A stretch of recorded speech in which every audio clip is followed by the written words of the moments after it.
Hello, everyone. I hope you're having fun at Beantown if you're there. I wish I was there with you. Instead, I'm in a hammock. That's okay. Here's my positive self talk assignment. Question one is: what was your phrase and why did you pick that particular one? My phrase was: I might be 1 in 7 billion, but I am 1 out of 7 billion. And I embrace my uniqueness and my strength.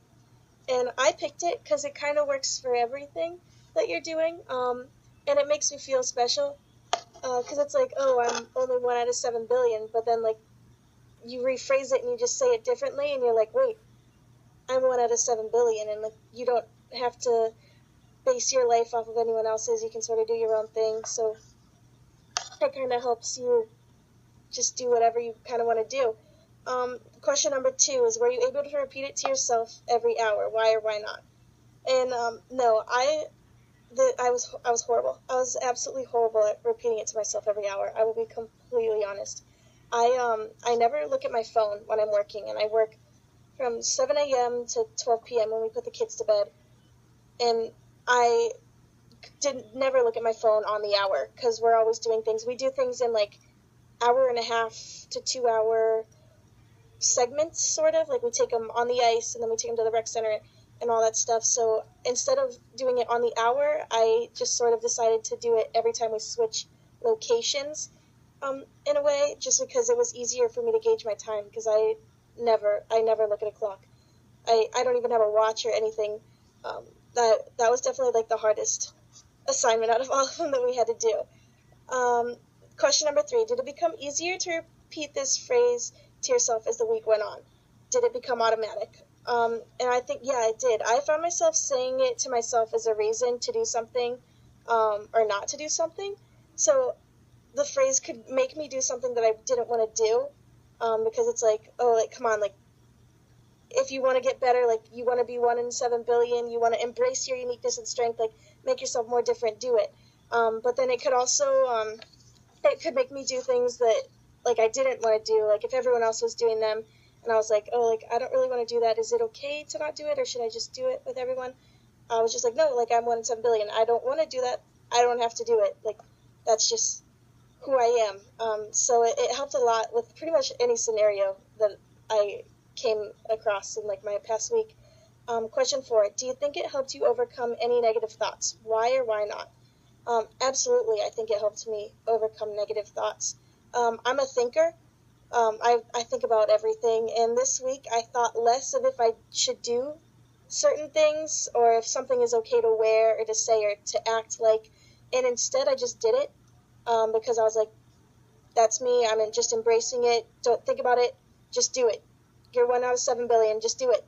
Um, so I like stopped worrying a little bit more, about what I was doing, and I was just thinking less, which was nice. It definitely kind of sort of like kept the negative thoughts away.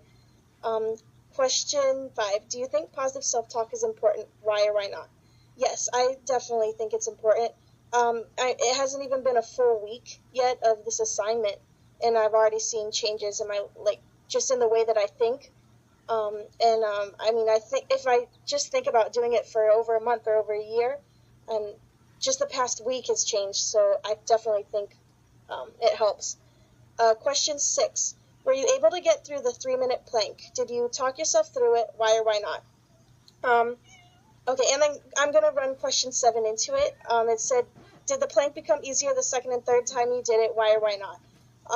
Well, I kind of, at the beginning of the summer, I set, sort of like a physical goal for myself where I was going to try and build up to a 4 minute plank. So I kind of cheated a little bit because I've already been doing 3 minute planks, for like, the past 2 weeks. Like 2 weeks ago started the, like, this first day that I started doing 3 minute planks.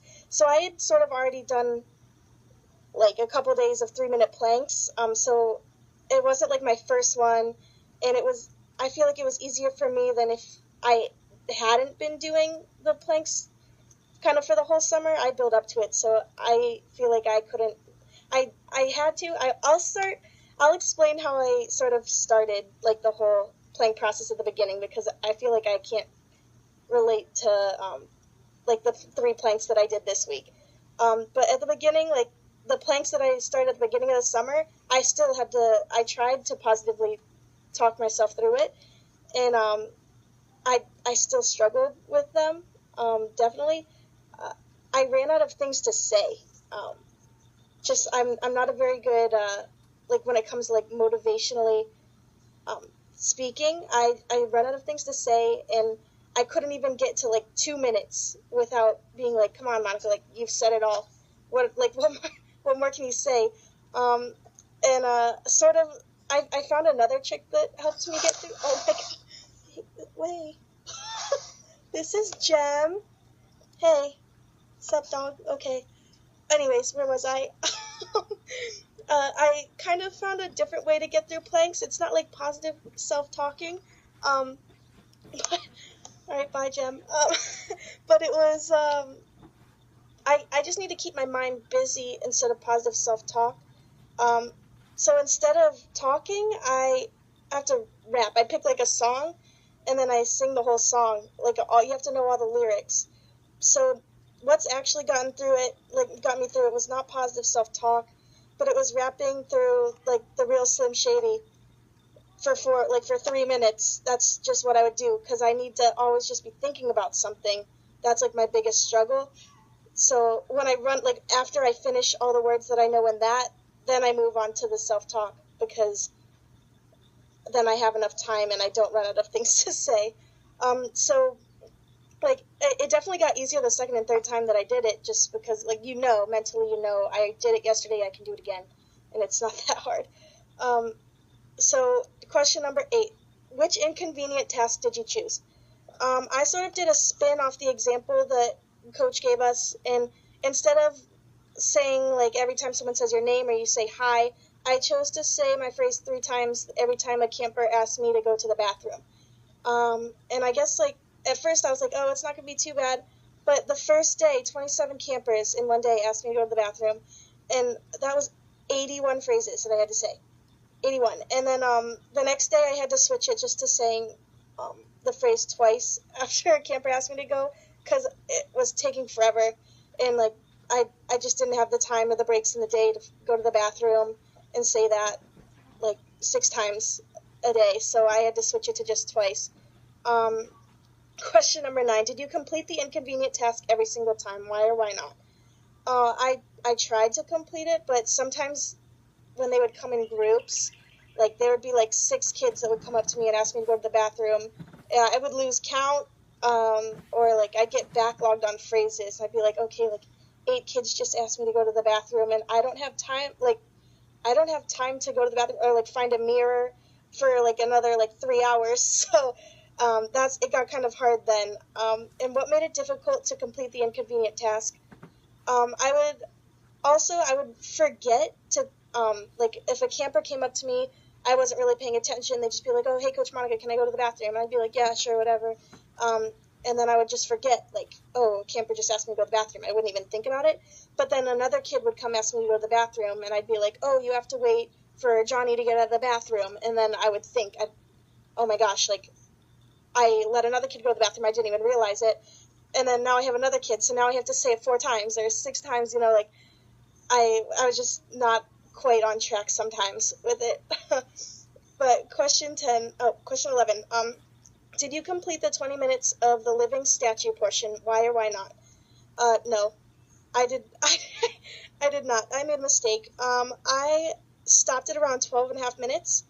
Because I made the mistake of posing with a black metal statue at like 2 o'clock in the afternoon. Like, and just no shade around me. I was just downtown, and it was hot. I don't know what I did. I just wasn't thinking. I don't know what I was thinking. I wasn't thinking. But where and what stance did you pose if you completed this portion? Okay, so I was in just downtown Kent, which is like a small downtown. It's not like too busy, but it gets some foot traffic on the weekends. And there's a square where there's like a black squirrel metal statue, and people go there and they like pose with it and take pictures, and it's kind of like around a whole bunch of cute little stores, and I like sat next to a wall and I like put my hand on its head, which is like a normal thing to do when you see the statue, like you pose with it, but then you don't sit there for 15 minutes. You like, I don't know. So, um, it was just hard because it got really hot, and like at first I like put my hand on its head, and I was like, oh, like this is kind of hot, but it's like okay, like I could do it. It's not too bad. But then like once your hand starts sweating and then like it's hot outside, there's like no shade even for your face, and then you're like not allowed to move, so you're thinking about moving and your hand is still sweating a lot, and like you just want to wipe it off, and then like you think you feel ants on you, or like you have an itch on your face that you know it's not there, but it's just like there. It was hard. It was definitely hard. um, Definitely 13. Why do you think it appears to be an easy task is so mentally taxing? Um, I mean, as soon as I told myself I wasn't allowed to move, I was immediately uncomfortable and wanted to move. But that's just like how I did. Like I started feeling the things, like I said, that were in my head, the itches, ants on my legs. And I couldn't find, like, I couldn't keep my mind off the fact that I couldn't move. Like I just wanted to move all the time. Like I'm very task oriented, and I needed something to do, but I kept remembering that I was doing something. Like I was actually doing a task, and the task was to do nothing, and it didn't like that didn't work for me. I was like, I need something else to do. So I kept thinking, well, I thought of so many different things. I like said the alphabet backwards. I was thinking of like I was trying to think of like all the campers. We play like name games with the campers. So I was like trying to like think of all the campers and think of names. You have to like say your name and a fruit that starts with the same name, or like a car, or like just any like random item. And I was like trying to think, like just make myself think of just stupid things just to keep myself busy. Um, and it was really hard. That was like one of the most taxing things, was I didn't know what to do with my brain while it was trying to do nothing. But question 14, which of these tasks was the most difficult for you and why? The most difficult task was definitely just trying to remember to say things on the hour, like to say a phrase on the hour. That was I was so bad at it. I admit it, especially the first day. I like went to lunch. I looked down and it was dinner time, and I hadn't even said it. Like it was so it was really bad. I should have just started like setting alarms. I kept trying to keep it up every time we switched from like ice to rec to everything, but I was not on the ball with it. I'll be completely honest, I was not on the ball. That was the hardest one for me. Question 15. How can you relate any of these tasks to grit or the growth mindset?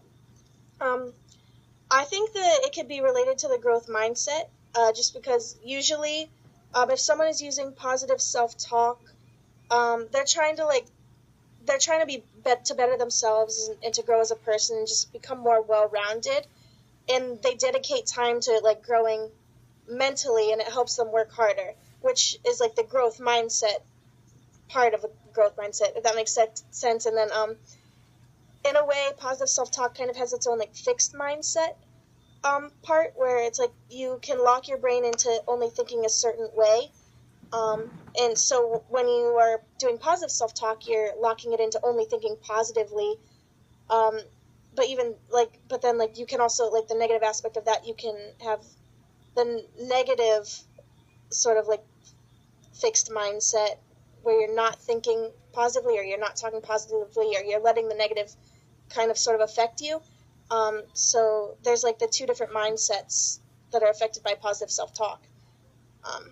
So that's what, and it can also be related to like grit as well, just because even the tasks that we had to do, they're sort of training ourselves, like the one where you have to like say it every hour on the hour, say our phrase.